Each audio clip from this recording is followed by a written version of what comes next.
উত্তর চব্বিশ পরগনার বসিরহাট মহকুমার স্বরূপনগর থানার হাকিমপুর গ্রাম পঞ্চায়েতের চেকপোস্টে প্রায় শতাধিক বাংলাদেশিরা ভিড় জমাচ্ছে বাংলাদেশে ফিরে যাওয়ার জন্য।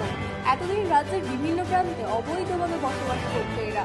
কিছুদিন আগে মুখ্যমন্ত্রী শুভেন্দু অধিকারী বলেছিলেন, অবৈধভাবে বাংলাদেশে বসবাস করতে চিহ্নিত করে পুলিশের হাতে তুলে দিতে হবে, তারপরে বিএসএফরা তাদের দেশে পাঠাবে তাদের। তার আগেই সীমান্তে ভিড় জমিয়েছে।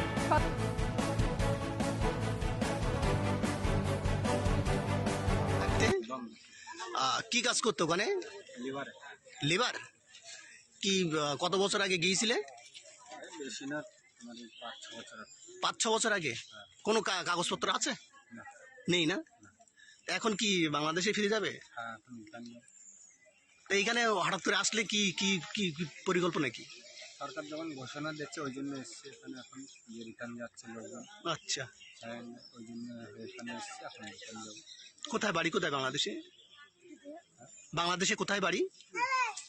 বাড়ি যাচ্ছে তোমার 13খাদা। কি নাম তোমার? রবি সরকার। বাংলাদেশে কোথায় বাড়ি?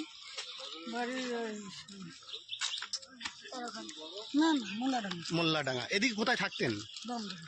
কি কাজ করতে? বাসন মাজা কাজ করতে। বাসন মাজা কাজ করতেন। আর কতদিন আগে আসছিলেন? 2-3 মাস।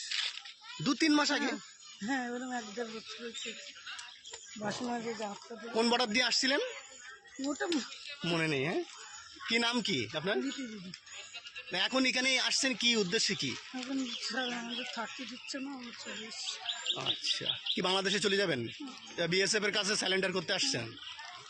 নাম কি আপনার? খুলনা জেলায়। এখানে কোথায় থাকতেন? এখানে থাকতাম দুর্গানগর।